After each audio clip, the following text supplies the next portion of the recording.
Саламатсыздарбы, кезектеги маанилүү маегибиздин коногу Жогорку Кеңештин депутаты Рыскелди Момбеков. Биз менен болуңуздар.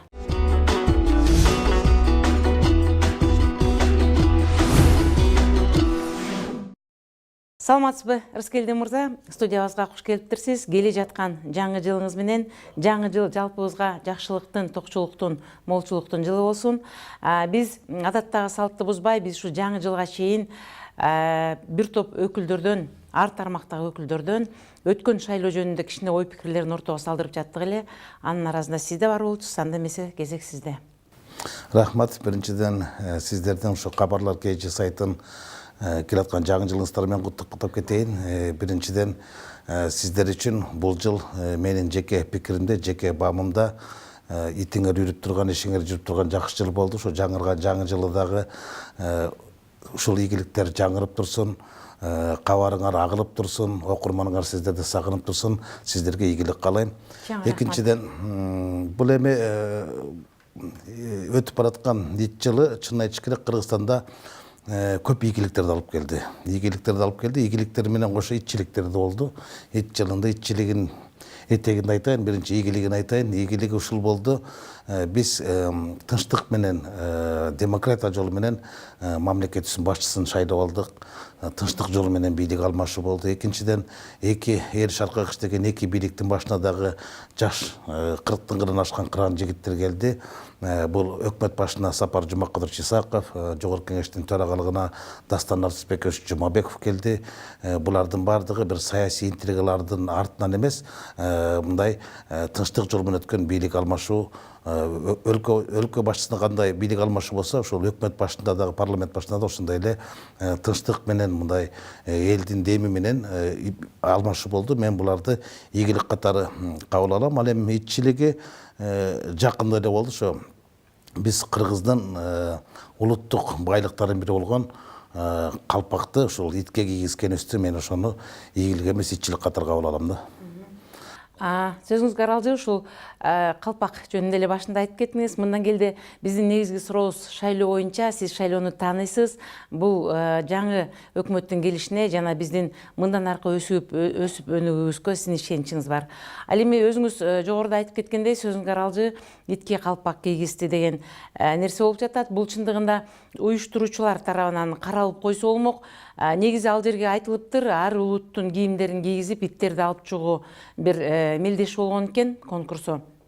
Анда деген негизи эле биздикин эле эмес, башка өлкөнүн деле баш кийимдерин итке кийгизүүнүн кереги жок эле. Андан кийин бул азыр социалдык сеттерде талкууланып жаткан, сиз иттин кийимин айтып жатасыз. Ошондой эле жана ОТРКнын ёлкалык кечесинде жанагы фашисттин кийимин кийгендигин айтып жатышат. Анын ичинде жана жогоруда өзүңүз айтып жатасыз, көп нерселерге көңүл бурабыз, бирок деген бир негизги нерселерге көңүл бурулбайт деп. Бул жөнүндө сиздин оюңуз кандай? Туура эле сурап атат, анткени бул актуалдуу маселе. Өткөндө Жогорку Кеңештен кайсы бир кесиптешим Кара-Балтада каргалар өлдү деп кайгырып чыкты да. Бардык жерге каздырып да чыкты, маалымат каражаттарынан жаздырып да чыкты.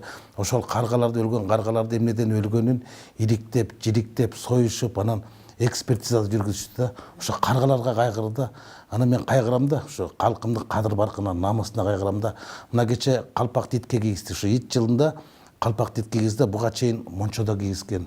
Эмертең чочко кийгизсе кантип эмес. Бул деген улуттук байлык, улуттун мамлекет да, мамлекеттин титулдук улуту болгон бул Кыргыз улуту. Демек биз башкы прокуратура, мен азыр окуп калдым интернеттен, 24 KGден ошондой жазыптыр.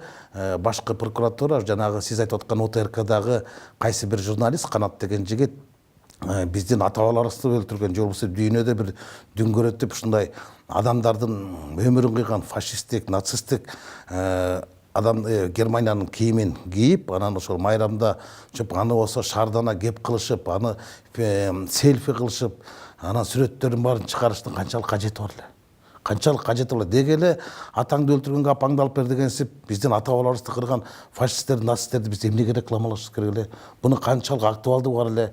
Мына ушуну башкы прокуратура иликтөөгө алды дейт да.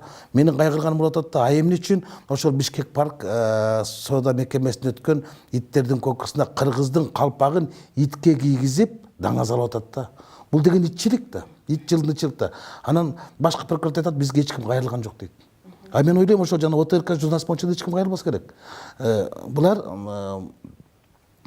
башкы прокуратура мамлекеттин, ана мамлекет башчынын ар намысын, кадыр баркын ушулар мыйзам аркылуу коргойт.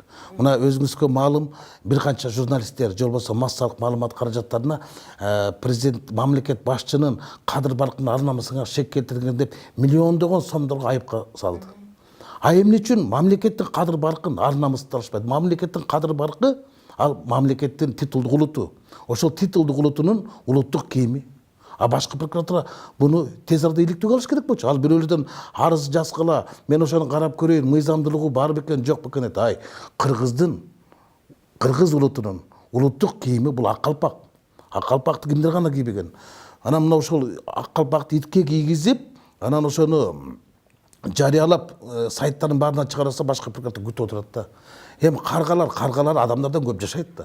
Ошо карганын Карабалтада өлгөнүнө кайгырып, ошону ушунчалык автоматтай тездик менен экспертиза жүргүзүп, ветеринарлык экотех инспекциянын бул жана Карабалтадагы жунда ишканасынан чыккан түтүндөн ууланып өлдү, же ачкалыктан өлдү, жокчулуктан өлдү, токчулуктан өлдү, канчалык кажет болор эле. Каргалар деген адамдан көп жашайт да. 3 жыл жашайт. Адам анча жашабайт да. Берде адамдын, мамлекеттин кадыр баркы, ар намысы кайдыгер мамиле кылып атабыз да. Мына ушуга жаным кейип турат да. Ушу кыргыздын калпагы карганын кадырына жеткен жокпу? Кыргыздын кадыры ушу карганын кадырынан да төмөн түшүп калганбы? Бул деген айбанчылык да. Мына ушундай нерселерге элдин кыжырын келтирген ушундай бийлик ошол эле замат ушундай маалыматтар чыгаруу менен иликтөө иштерин жүрүп, териштирүү жүрсө, элде бийлик болгон ишеним бир аз жогору көтөрүлөт да. Рахмат, ушул бийлик иштеп атыптыр. Бийлик ушул мамлекеттин талабын талашып, мамлекеттин элинин талабын талашып, кадыр баркын, кыргыздын ар намысын талашып жатыптыр депчи. Анан мындай нерселерге келгенде көрмөксүз алат да. Анын алдында деле бир чоң актуалдуу маселе болду. Мисалы Кыргызстандын экс муфти Чубак ажы шаардана кеп кылды, көп аялдуулук жөнүндөчү.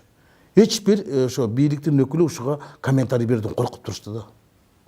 А башка нерселерге келгенде автоматтай тездик менен, маселен, НТС телеканалын жапканда 2 сааттын ичинде жаап салды го. 2 сааттын ичинде иликтеп соттун чечимин чыгарып салды. А бул жерге эмне үчүн мындай кашайып, шалайып отуруп калышат? Мына ушуларга зээним кейит да. Сөзүңүздө алет жок. Андан кийин биздин көбүнчө көрүүчүлөрүбүз ушул жогорку кеңештен бир курч маселени айтыш керек, же болбосо биз мугалимдер, врачтар, башка социалдык тармактардан биз деген ушундай бир эме болуп атабыз, камсыз боло албай жатабыз дегендер көбүнчө суроосун сизге жиберет. Өткөндө жогорку кеңеште да айтып өттүңүз эле, жөлөк пул боюнча. Ошол боюнча дагы биздин окурмандарыбыз бүгүн абдан тынчсызданып жатат. Бирөө жазыптыр бизге, 3 балам бар дейт, жөлөк пул боюнча кайрылганында кимдин 3 баласы болсо бир эле баласына, иту ал баласына деген 500 сом гана төлөнөт деп айтты деп өз оюн жазып атат. Мүмкүн бул туура жеткен маселеби же туура эмеспи? Сиздин жеке пикириңиз кандай? Рахмат. Мен эми ар качандан бир качан ушу менин душманым менин тилим да. Бетке айтканымдан эле ошо көп зыян тартам да.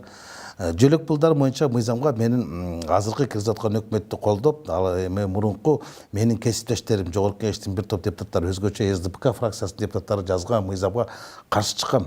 Ошол мыйзам кабыл алынып жатканда 3 эле депутат каршы чыкканбыз. Бул Дастан Бекешев, Кенжебек Бокоев жана мен болгон болчумун. Анткени мен буну карап көрүп эле ошондо эле баа берген болчумун. Бунун этеги жок, эсеби жок мыйзам. Эртеби кечпи бул мыйзам барып туруп чыккан болот. Мындай мыйзам менен бул бюджетке чоң залакасын тийгизет. Анан буну шайлоо алдындагы эле шаарданы кеп кылып эле мыйзамды апыр-тапыр артта калган капырды автоматтай тездик менен кабыл алып салышпады. Мына аягы келип ушундай болуп чыкты. Жаңы мыйзам менен эски мыйзамдын ортосунда жанагы 2 балалуулар албай кала турган жөлөк пулдун эсеби мынча ошол адамдардын саны биздин 30 миңден деп айтып атпайбы социалдык министр? Жок, андан көп. Менин жеке баамда, мен экономик эксперт эмесмин, бирок экономик эксперттердин айтымында бул андан көп. Бул бюджетке бир 500 миллион сомдун тегерегинде каражат табылбай турат. Анан өкмөт ушул жогорку кеңештин депутаттары демилгелеп жазган мыйзамдагы кеткен кемчиликтерди оңдоп, ушул 3 айга мораторий жарыялап, аны жылдырып туралы, калган нерселердин баарын эсептейли. Эмне үчүн 2 балалуу карапайым калк албай калат дагы, 3 баласы бар депутаттар алыш керек. Губернаторлор алыш керек, министрлер алыш керек. Маселе, мен 3 балам бар. Эми мен жөлөк пул алганым уят да. Мен бөлек пул алып атпаймынбы? Мен бюджеттен айлық алып атпаймынбы? Жөлөк пул деген бул адамдарга, карапайым халыкка жөлөк болсун деп. Жөлөк болсун, ошолорго көмөк болсун деген сөз да.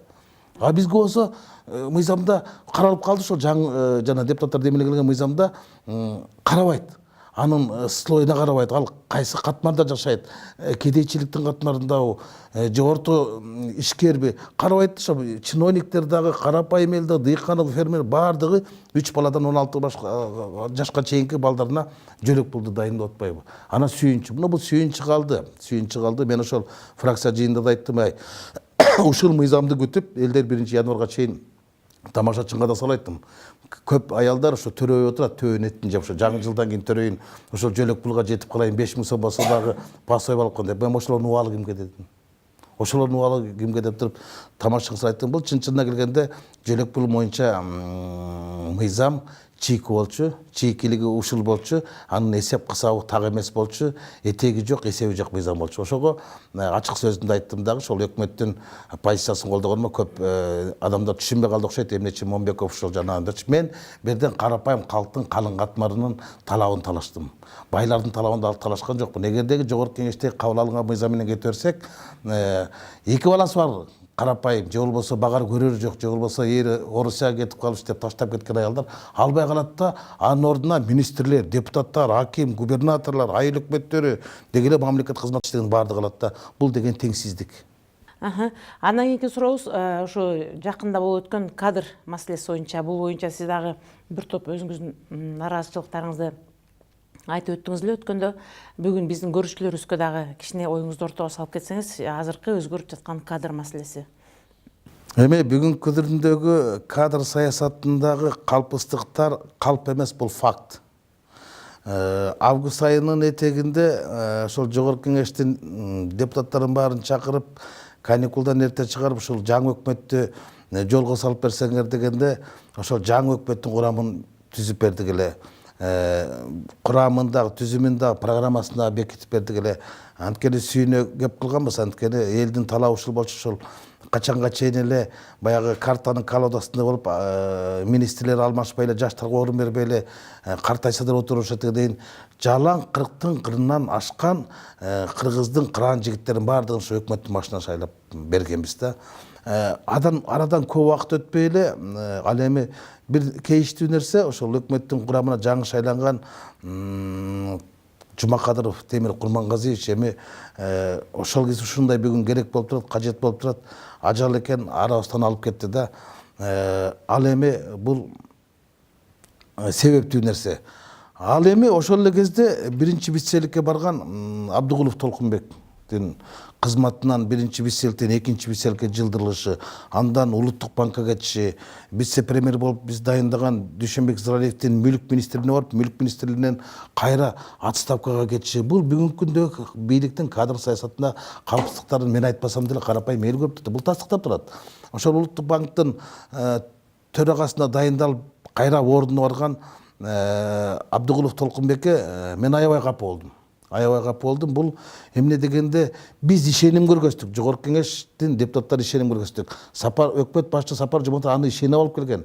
Менин жарымда ушул эң эле мага жардам бере турган биринчи вице-эликке деп туруп алып келсе, мына бул ушул сәл өкмөт чайпала түштө эле кызматын таштап жылуу жерге кирип баратат да, кайта эски ордуна баратат да. Анан ошондо ачуум келип айттым, мына сенден башка бизде эмне единственный экземплярлы сиз болуп калгансызбы? Башка банкир жокпу? Биз сизге ушул Улуттук банкты 49 жылга эле ижарага берип койбойлук, кызыл китебин жазып. Тиги бажы кызматында бизде башка бажычы жок боло турган болсо, анда ал деле ошол Улуттук банктан тияка кетти да. Кулматов Кубанычбек. Ал деле ошол кызмат иштеген. Анан Улуттук банк бар, Улуттук банктан 7 жылда 7 кызмат алмаштырды. Мындайча айтканда баардык тармакка Бишкектин мэрлигинде башкарды, Чүйдүн губернаторлугун баштарды, инвестициялык Орус-Кыргыз фондунда башкарды, бажы кызматын башкарды, анан Улуттук банктан кайта айланып кетип баратат да. Мунун баардыгын карапайым эл көрүп турду. Мына ушул эки эркек баладан башка киши жокпу иштей турган. Же эмне Кыргызстандын күнү ушул экөөнү эле түшүп калганбы деген ачуу пикиримди, сырымды өкмөткө айттым. Мен бүгүн деле айтам, эртең деле айтам. Анткени бүгүнкү күндөгү өкмөттүн кадр саясатында калпыстыктар чынын айтыш керек, мындай каймактуу болуп калкып чыгып калды да. Ошол эле азыркы жаш деп алып барган 30 жаштагы жаңы тургун деген Артем Эдуардович Новиковго дагы ичи жылбагандар, ичи чыкпагандар толтура. Ошонун өзүнүн министрлигинде иштегендер айтып атат, бул келгенине 3 айдан болду, 100 жыл болду. Сапар Жумакадыров 100 күндүк отчетун берди. Бул 100 күндүк эмес, бир да жол аппараттык кеңешме өткөрбөптүр. Аппарат кеңешмен өткөрүүнүн тартибин билбейт экен. Кол алдына кирип сураса айтат экен, мен өкмөткө шашып аттым эле, мен жогорку кеңешке шашып аттым эле деген шылтырым. 100 күндө бир аппараттык кеңешме өткөрүп салгандай министр. Мындайлар толтура. Ошон үчүн баягы биз 40-тын кырын ашкан кыран жигиттердин баарын өкмөткө отургузуп коюп, мына ушулар алып кетет дегенибиз сайыр аша чапкандык болуп калыптыр. Ал жигиттерибиз дагы даяр эмес экен. Анткени ошол өкмөттүн курамына тажрыйбасы бар адамдарды аралаштырыш керек экен. Ошолор ушу жанагы жаш балдарга, жаш жигиттерге өзүнүн кеңешин берип, кандайдыр бир керектүү нерселерди айтып отуруп, анан эр шаркка иштемейинче жалаң жаштарды коюп койгондон майнап чыккан жок. Ал сөзүңүз калет жок. Анткени социалдык тармактардан талкуулоодо да айтып жатышты. Кубанычбек Кулматов кайсы кесипке болсун бара бере турган жаран болсо, анда аны врач же мугалим кылып иштетип көрүш керек экен деп. Андан кийинки суроом бул аябай олуттуу суроо десем болот. Анткени Чыңгыз Айтматов бул кыргыздын жүзү, кыргыздын тарыхы, кыргыздын бир басып өткөн доорундагы улуу адам десек жарашат. Сиз ал киши жөнүндө абдан көп жерде бир күйгөн адам катары, чыгармачыл адам катары да айтып жүрөсүз. Мына кече жакында өткөн туулган күнүндө биздин кыргыз мамлекети эмес, түрктөр, өзбектер, казак туугандарыбыз ошол кишинин туулган күнүндө бир иш-чараларды өткөрүп, өздөрүнүн ал кишиге болгон сый урматын көрсөттү. Ал эми ошонун ичинде биздин өлкөдө ал кишини эскерүү же болбосо бир жакшы бир мамлекеттик деңгээлде, жогорку деңгээлде бир эскерүү өтпөй калды деген нааразычылыгыңызды айттыңыз эле. Ошол боюнча дагы коомчулукка туура. Буну мен былтыр дагы козгогон болчумун. Былтыр дагы ошол Чыңгыз Төрөкуловдун туулган күнүндө, улуттук жазуучулардын күнүндө, Чыңгыз Айтматовдун туулган күнүн белгилөө өкмөттүн мындай көмүскөсүнө калып эч ким барган эмес. Быйыл дагы эми өкмөт оңолгон чыгар деп таң эрте мен Чыңгыз Төрөкуловдун айылынан төрөлгөнмүн. Мен ошол шекара айылында боломун. Ал мага бир чети агам болуп кетет, бир чети ата болуп кетет десем деле аша чапкандык кылбайт. Ошол шекара айылынан болом. Анан Чыңгыз Ордо деген чоң бир комплекстти түтүп, ошо Чыңгыз Айтматовдун 90 жылдык мааракесин өткөрүү боюнча өкмөттүк уюштуруу комиссиясынын мүчөсү катары бул жолу кимдер барат экен деп таң эрте ата бейитке барсам, Акбар Рыскулов баштаган бир 10 чакты жазуучу акындар барды. Анан Чыңгыз Айтматов атындагы Тил Адабият институтунун директору Абдылдаев Ахматжан Абдылдаев барды. Абдылдаев башка эч ким басып барган жок. Анан таң калдым, ошол күнү жазуучулар филармонияда чоң жыйын өткөрүштү. Ошо жанагы кесиптик күнүнө арналган, жазуучулар күнүнө арналган. Ушу бийликтен эми бир вице-премьер же министр ошол тармактык өзүмөн барып ушу жазуучуларга бир куттуктоон айтып, жакшы жазуучуларга бир кол сааттарды, дипломдорду, анан бир аз ошол күнкү майрамына кечинде бир фуршет болбосо дагы бир ресторанда сый урмат көргөзүп койсо болот беле?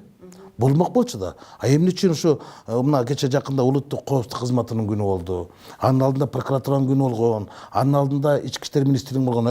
Өкмөт башчы баш болуп, вице-премьер төш болуп, ошолорду куттуктап, тим эле сааттар берип атпайбы? Алар ким да, жазуучулар ким? Жазуучулар деген бул коомдун санитарлары да, агартуучулар да. Ал келечек муундун камылгасын көргөн, улуттун камылгасын, келечегин көргөн эмне деген талим тарбия жаатында окуу китептерин чыгарган жок. Мына ушулар унутта калбадыбы? Улуу жазуучулар ушу унутта калып, анан кесиптик майрам менен башкаларды, врачтарды, мугалимдерди куттуктап атабыз. А эмне үчүн бул жазуучуларды биз шайлоонун алдында, референдумдун алдында, кайсы бир кыйчалыш кездерде ошолорду үйгө чыгарып бергиле, силер дагы интеллигент өкүлүсүңөр, ушу коомго тигиби деп тынчтыкты сактоо боюнча чакырып берди деп суранышат да. А байкуштарга бирөө басып барбайт да. Ошого ардандым. Анан Чыңгыз Төрөкуловдун эми 90 жылдык мааракесинин алкагында чү дегенде ошол 12 декабрда Алыкул Осмоновдун кайтыш болгон күнү, Чыңгыз Айтматовдун төрөлгөн күнү, жазуучулар күнүндө бир өкмөттүк иш-чара өтпөгөнү. Кечинде спектакль болуптур, өкмөт башчы министрлер барып Саманчынын жолуна барышыптыр да, Муздак театрда спектакль көрүшүптүр. Ошол жерде үшүп отурганча эртең менен таң арите ошол ата бейитке барып туруп атабыздын, Чыңгыз атабыздын арбана Куран окутса соопчулук болот эле го. Арбагы да ыраазы болот эле го, эл да ыраазы болот эле го, коом да ыраазы болот эле го. Мындан кийин сиз иш чара өтпөй калгандыгына эмес, ошол таң атпай барып жаткан жерине Куран окутушпаганына нааразы. Мени сүйүндүргөн ушул болду. Ошол күнү мен жогорку кеңеште сүйлөгөн сөзүмдү ошол эле күнү өкмөт башчы Сапар Жумакадырович алып аябай айтыптыр, ошо Рыскелди аябай туура нерсени айтты. Мен ал кишинин сын пикирин кабыл алам деп министр Султан Жумагуловго аябай таарынып, сиз ушуну айтып койгон жоксуз, ушуну эстетип койсоңуз болмок, биз ошол спектакльди көргөнчө атабыздын ата бейитине барсак деп мен сынды туура кабыл алам. Эң туура чечим болду, сын болду. Мен буну туура кабыл алам деген, мен ошол бир аз көңүлүмдү жылытып койду да. Мындай нерселерди кетирбеңиз деп жакшы эле мындай зекиптир да министрди. Сапар Исаков мына өзүнүн жаштыгына, дилгирлигине таянып, мына көп нерселерди акыркы күндөрү көрүп атабыз. Биздин мамлекет үчүн бир келечектен көп нерсени үмүттөндүргөн нерселерди жасап атат. Мүмкүн сиз жогоруда айтып кеткендей, ал жаштык кылып байкабай калды. Кийинкиде мындай нерселер кайталанбайт. Бирок коомчулуктун ошол Чыңгыз Айтматовдун чыгармасы театрда көрсөтүлгөндүгүнө өз премьер-министрдин өзүнүн барышы бул көпчүлүктү ыраазы кылды. Маегиңизге чоң рахмат. Рыскелди мырза, дагы бир жолу келе жаткан жаңы жылыңыз менен ишиңизге ийгилик каалайбыз. Биздин көрүүчүлөр, угуучулар сизди ушундай бир суроолор менен суранып, ошол киши айтып берсе экен деп жаткандыгына караганда, сиз коомдо чындыкты, ачуу чындыкты айтып жүргөн жогорку кеңештин өкүлүсүз. Ишиңизге ийгилик каалайбыз. Рахмат, рахмат сиздерге.